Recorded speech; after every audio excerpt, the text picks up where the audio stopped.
Halo sahabat inovasi, jumpa bersama saya Irni Novita dari Badan Litbang Provinsi Sumatera Selatan dalam acara One Day One Innovation.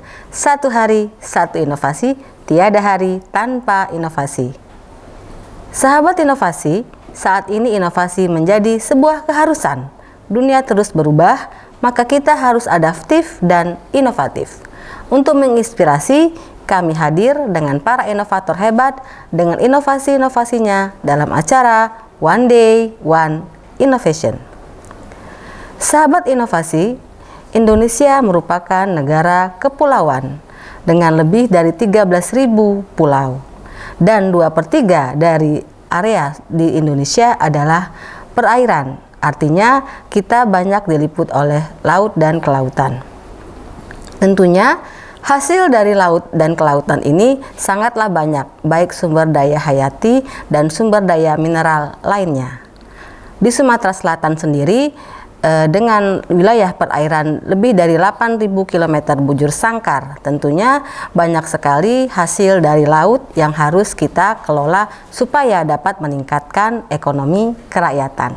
Untuk itu, telah hadir di studio kami Bapak Karna SPI MSI Kasih Sarana Prasarana Budidaya dari Dinas Kelautan dan Perikanan Provinsi Sumatera Selatan. Langsung saja kita sapa Pak Karna. Selamat datang Pak Karna di acara kami podcast One Day One Innovation. Ya, selamat datang Ibu. Terima kasih. Assalamualaikum. Waalaikumsalam. Bagaimana kabarnya hari ini Pak? Alhamdulillah baik sehat. Alhamdulillah baik sehat ya. Nah, ini berkaitan dengan inovasi dari Dinas Kelautan ini Pak ya, yaitu pemanfaatan perairan laut berbasis kajian dan ramah lingkungan. Ya. Apa sih Pak pemanfaatan perairan laut yang harus ramah lingkungan dan latar belakang dari Dinas Kelautan dan Perikanan meluncurkan inovasi ini? Baik, terima kasih Ibu. Jadi perlu saya sampaikan bahwa kita Provinsi Sumatera Selatan memiliki potensi besar kelautan dan perikanan. Jadi ada 8.035 km persegi laut. Panjang pantainya 275 untuk Kabupaten Banyasin, 295,14 untuk Oki. Jadi totalnya 570,14 km panjang pantai. Ini potensi luar biasa besar. Nah, untuk itu masyarakat kita ada pembudidaya, artinya yang untuk membudidayakan ikan. Hasilnya itu Pak. Kemudian ada nelayan yang nangkap. Untuk itu selama ini mereka nangkap pergi ke laut, tanpa didasari mau kemana, apa tujuannya, pokoknya ke laut aja gitu ya. Kemudian yang budidaya pokoknya buka tambak di sini, pasang KJA di sini, pasang karamba di sini untuk di perairan lautnya ya. Tetapi mereka sifatnya coba-coba. Belum tentu di situ menghasilkan belum tentu. Betul. Nah, untuk itu kita sebagai dinas yang mengurusi kelautan dan perikanan memiliki kewajiban, merasa bertanggung jawab bagaimana upaya kita untuk membantu masyarakat kita, masyarakat pembudidaya ikan dan masyarakat nelayan khususnya. Jadi kami Dinas Kelautan dan Perikanan melakukan kajian. Kajian terhadap perairan laut Sumatera Selatan. Yang dikaji 17 item. 17 item ya. 17 item itu memerlukan 17 peta.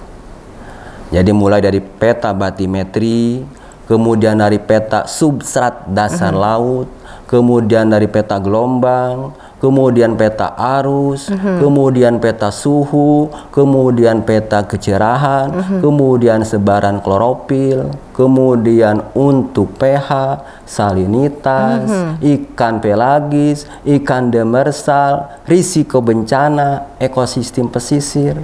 Nah, sebagai salah satu perbandingan untuk gambaran, saya gambarkan untuk arus. Gambaran arus yang unik di perairan laut Sumatera Selatan. Jadi di perairan Laut Sumatera Selatan itu ada arusnya dari perairan laut dari arah Lampung, dari arah selatan, itu arusnya naik ke atas. Kalau di peta itu naik ke atas ke arah Jambi. Tetapi ketika pas di depannya Sungai Lumpur, dia berbalik ke arah kiri. Oh, begitu. Nah, setelah mutar baru ke atas lagi ke arah Baru Jambi. ke atas lagi. Nah, ini kondisi yang perputaran arus menimbulkan banyak fitoplankton dan zooplankton, makanan ikan. Ini saya hubungkan dengan pengalaman saya pertama ditugaskan di Dinas Kelautan Perikanan. Saya tempatkan di Sungai Lumpur. Pada saat itu saya ditempatkan di pos. Pos itu di ujung kampung. Nah, pos dengan kampung itu dibatasi oleh mangrove. Jadi tidak ada akses jalan itu. Betul. Kita bisa ke kampung melalui kapal, melalui perahu, nelayan lewat. Nah, kalau pagi-pagi atau sore-sore saya lihat di depan tidak jauh dari pos itu sudah banyak nelayan yang menangkap. Kemudian saya dengar di Kuala Lumpung Hitam ke arah kiri itu ada yang budidaya untuk kerang, ada yang budidaya untuk kepiting. Nah, ini kalau saya hubungkan dengan hasil kajian tadi, dengan kajian tadi, artinya memang di situ kondisi perairan subur. Betul. Subur untuk ikan. Makanya tidak jauh-jauh dia menangkap, cukup mungkin perjalanan 20 meter atau 30 meter ke arah laut itu sudah ada di situ. Sudah ada di situ. Kita lihat nelayan lagi menangkap ikan. Itu dipengaruhi oleh arus tadi. Salah satu kajian. Betul. Kemudian kita juga mengkaji peta penggunaan wilayah laut yang sudah ada. Gitu. Kemudian kita combine dengan rencana pemanfaatan perairan laut Sumatera Selatan.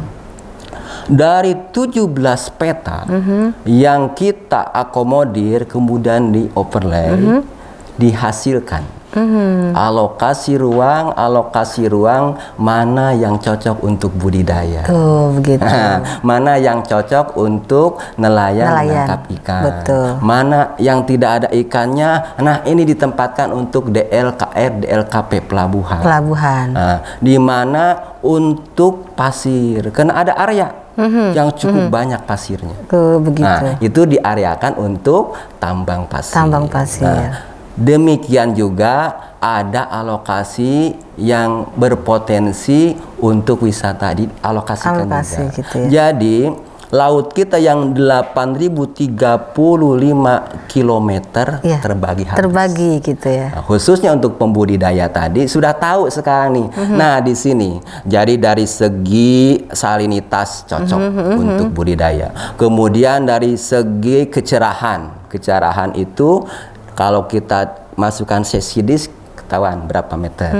Kemudian dari klorofilnya kan kita dikaji, ada kajian klorofilnya. Kemudian dari segi suhu, karena suhu ekstrim juga tidak bisa. Betul. Suhunya itu memadai untuk budidaya. Jadi ada wilayah-wilayah khusus budidaya seperti di depan Taman Nasional Sembilang. Itu di Banyuasin 2. Pas di depan Taman Nasional Sembilang itu memang area kawasan konservasi. Betul. Nah, karena apa? Karena itu memang sudah ada SK dari Kementerian Kehutanan bahwa perairan lautnya nih. Kan kita tahu kalau Taman Nasional Sembilang itu hanya untuk mangrove-nya aja, untuk daratnya. Betul. Nah, daratnya, mangrove-nya itu Taman Nasional Sembilang, tapi untuk ke arah perairan lautnya, itu juga termasuk area kawasan konservasi juga. Artinya, kalau kawasan konservasi tidak boleh dimanfaatkan untuk aktivitas apapun. Betul. Jadi, bahwa perairan Laut Sumatera Selatan untuk pemanfaatannya kita sudah dilakukan kajian yang sangat komprehensif, mulai kajian dari 2015 sampai 2020. Nah, untuk hal tersebut maka perairan Laut Sumatera Selatan bisa dimanfaatkan berdasarkan kajian, khususnya untuk budidaya, untuk tangkap, untuk alokasi ruang yang lain dipersilakan kepada seluruh halayak dan sudah dilegalkan. Jadi hasil-hasil kajian tadi sudah dilegalkan dalam suatu dokumen, nama dokumen RZWP3K, rencana zonasi wilayah pesisir dan pulau-pulau kecil, dan dilegalkan dalam Perda RZWP3K, Perda Provinsi Sumatera Selatan nomor 2 tahun 2020, diundangkan tanggal 14 April 2020. Jadi di dalamnya ada alokasi ruang untuk pemanfaatan perairan laut, untuk pembudidaya kita, untuk nelayan kita, untuk penambang pasir kita, untuk alokasi wisata, dan untuk pelabuhan, DLKR, DLKP. Baik, nah kan sudah sudah diundangkan dalam Perda ya Pak ya. Sejauh mana implementasinya di perairan Sumatera Selatan? Apakah sudah dizonasi, misalnya nih penelayan sudah harus ke daerah zona B, atau yang untuk penangkar sudah harus ke zona A berdasarkan kajian tadi? Baik, terima kasih. Kita sudah melakukan upaya-upaya sosialisasi, upaya-upaya implementasi. Memang pada saat diundangkan itu tanggal 14 April 2020, pas masuk zaman pandemi COVID-19, sehingga kita sudah menganggarkan untuk sosialisasi yang besar-besaran, mengundang masyarakat banyak dalam hal ini supaya mereka memaklumi dalam waktu yang cepat terhadap hasil kajian yang komprehensif ini. Tetapi ya memang seperti itulah keadaannya. Jadi pas masuk pandemi COVID, sehingga upaya kita adalah terus sosialisasi terhadap instansi terkait, dinas kabupaten kota, dinas perikanan kabupaten kota, Oki, Banyu Asin dan sekitarnya. Kemudian kita terhadap unsur kelompok kecil ya gitu ya. Kelompok kecil, dalam hal ini penyuluh terutama. Kemudian penyuluh ini memiliki grup. Kalau sekarang zaman WA, segala macam itu, jadi mereka memiliki grup terhadap masyarakat pembudidaya, terhadap masyarakat nelayan. Gitu ya. Jadi kita implementasi, kita sosialisasi terhadap mereka melalui teknologi yang ada ini, yang bisa kita manfaatkan ini. Hasilnya bahwa masyarakat pembudidaya ikan sudah terarah. Jadi di sini nelayan juga sudah di sini. Di sini cocok untuk nelayan gitu ya. Di sini cocok untuk budidaya gitu. Sudah seperti itu ya. Kalau mereka kan, kalau kita suguhkan koordinat ini, kemudian hasil kajiannya ini tidak ngerti. Iya, nggak ngerti betul. Jadi mereka kita sampaikan, di depan kampung Muara Sugihan, berjalanlah pakai perahu sekitar setengah jam. Gitu. Di situ cocok ya, area untuk ikan. Di sini kita penjelasannya seperti itu. Tapi memang sekarang implementasi sosialisasi hanya bersifat seperti industri teknologi, via WA, via telepon, seperti beberapa minggu yang lalu saya juga dapat telepon dari nelayan, nelayan Sungai Kong. Dia nelpon saya, Pak, kami dapat benih kepiting banyak. Benih kepiting di mangrove itu banyak. Kemudian bagaimana upayanya? Apakah bisa dibudidaya? Nah, saya sampaikan bisa dibudidaya. Hanya kita buat wadahnya, buat kolamnya, kolam yang tidak bisa naik kepiting. Jadi kalau kepiting itu kan kalau umpama tanah dia bisa naik. Kalau umpama kepiting kita siasati pakai seng, umpamanya di pinggirnya itu. Nah, hal ini bisa diupayakan. Artinya apa? Artinya ekosistem pesisir di situ bagus, cocok untuk si kepiting. Memang kalau kita hubungkan dengan hasil kajian, ekosistem bagus, kemudian mangrove-nya ada, kemudian juga kondisi perairannya mendukung dari segi kecerahan, salinitas, suhu, pH, itu mendukung semua.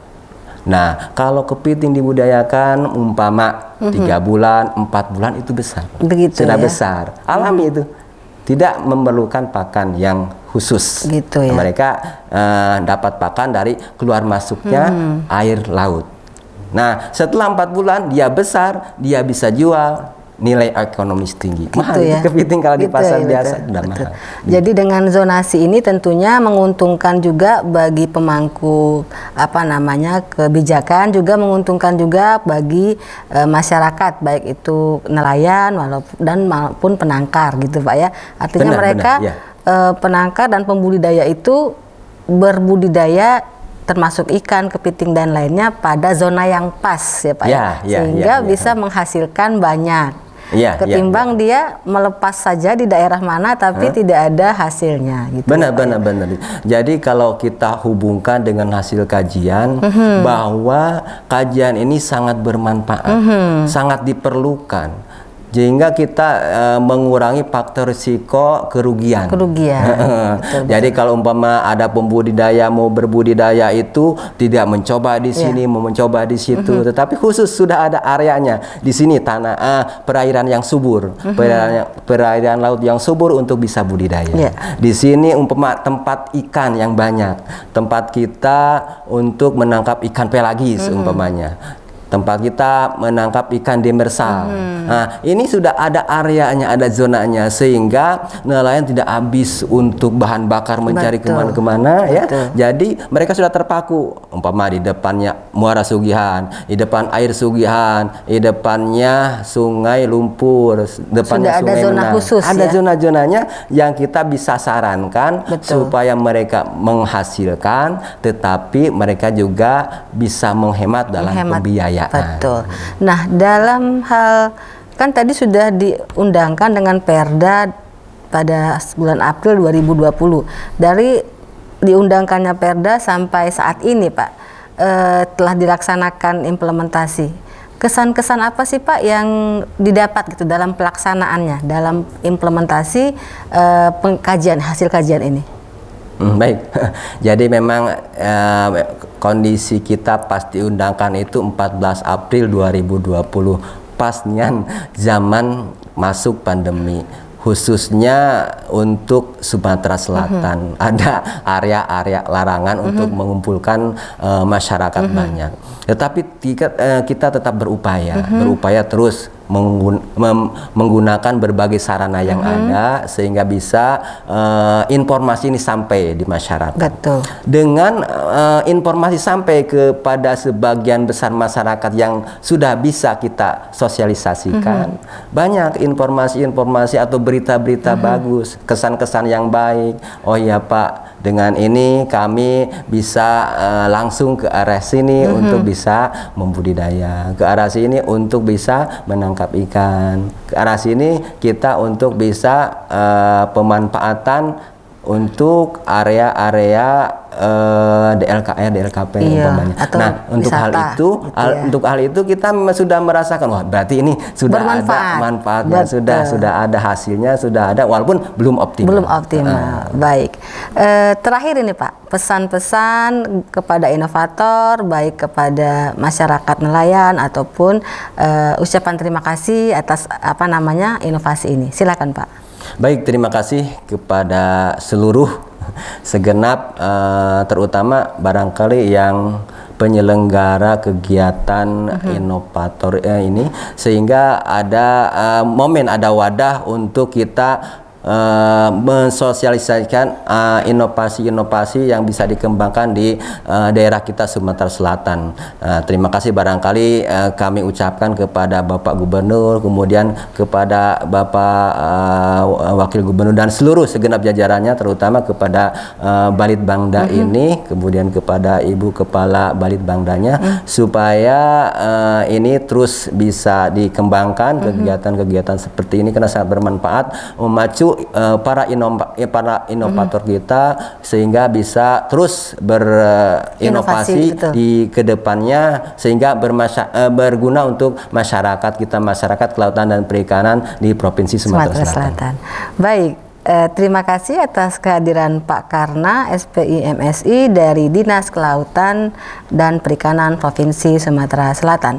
Dengan adanya inovasi kajian ini, mudah-mudahan nantinya para nelayan, para pembudidaya ikan dapat kegiatan ekonomi sesuai dengan zonasinya sehingga bisa meningkatkan perekonomian di Sumatera Selatan.